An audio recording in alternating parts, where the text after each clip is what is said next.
আমরা যখন নবী সাল্লাল্লাহু আলাইহি ইসলামকে সালাম দেই, দুরূদ পাঠ করি, বিষ্ণু সাল্লাল্লাহু আলাইহি ইসলাম কবর থেকে ওই সালামের উত্তর দেন। আল্লাহ তাআলা ওনার রূহটাকে ফিরিয়ে দেন, উত্তর দেন। সাহাবারা বললেন, ইয়া রাসূলুল্লাহ, কিভাবে আপনি উত্তর দেন? আপনার দেহ মাটি খেয়ে ফেলবে না? রাসূল সাল্লাল্লাহু আলাইহি ওয়াসাল্লাম বললেন, ইন্নাল্লাহ তাবারাকা ওয়া তাআলা হাররামা আলাল আরদি আজসাদাল আম্বিয়া।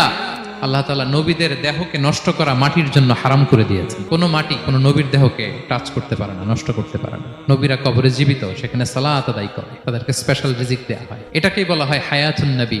তিনি বারজাকি জগতে জীবিত, উনি উনার কবরে এখনো জীবিত অবস্থায় আছেন, হায়াতুন নবী। তবে আমরা এখন যেরকম জীবিত এরকম নয়, বারজাকি জগতের জীবিত। তিনি ইন্তেকাল করেছেন, মৃত্যুবরণ করেছেন, নিঃসন্দেহে তিনি বারজাকি জগতে চলে গিয়েছেন, কিন্তু সেই জগতে তিনি জীবিত। এবং বিষ্ণু সাল্লাল্লাহু আলাইহি ওয়াসাল্লাম বলেন, আজান শোনার পরে কেউ যদি এই দোয়াটা পড়ে, আল্লাহুম্মা রাব্বা হাযিহি দাওয়াতিত তাম্মা ওয়াস সালাতিল কাইমা আতি মুহাম্মাদানিল ওয়াসিলাতা ওয়াল ফাদিলা ওয়া বা'আথহু মাকামান মাহমুদা আল্লাযী ওয়া'আদতা।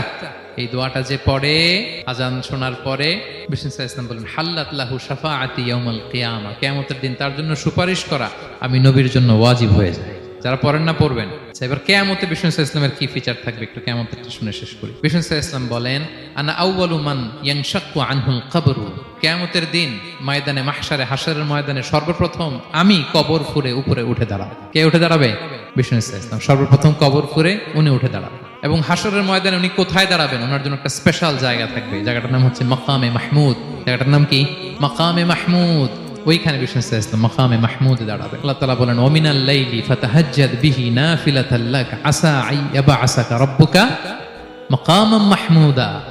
ওখানে বিষ্ণু সাল্লাল্লাহু আলাইহি ওয়াসাল্লাম দাঁড়াবেন, মাকামে মাহমুদে তিনি সিজদায় লুটিয়ে থাকবেন। এবং সেদিন তিনি সুপারিশ করবেন, সাহিবুশ শাফাআ, তিনি সুপারিশ করবেন। অন্য কোন নবী সুপারিশের সাহস করে স্পর্ধাও দেখা।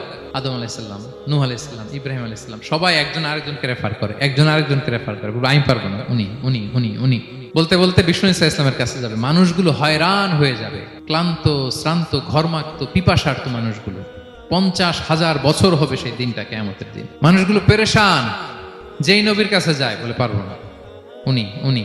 শেষ পর্যন্ত এটা যে বিষ্ণু সাল্লাল্লাহু আলাইহি ওয়াসাল্লামের কাছে ঠেকবে। বিষ্ণু সাল্লাল্লাহু আলাইহি ওয়াসাল্লাম কোথায় থাকবেন যেন?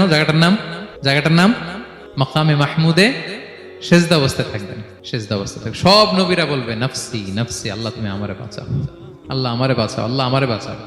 কিন্তু বিষ্ণু সাল্লাল্লাহু আলাইহি ওয়াসাল্লাম সেই মাকামে মাহমুদের সেজদায় লুটিয়ে কাঁদতে থাকবেন আর বলবেন, উম্মতি উম্মতি উম্মতি, হে আল্লাহ আমার গুনাহগার উম্মতকে বাঁচাও, আল্লাহ আমার গুনাহগার উম্মতকে তুমি বাঁচাও।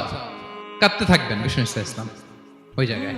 তখন আল্লাহ তাআলা বলবেন, ইয়া মুহাম্মদ ইরফা রাসাক, হে মুহাম্মদ মাথা তোলো, কুল তুসমা, আজকে তুমি যা বলবে তাই শোনা হবে।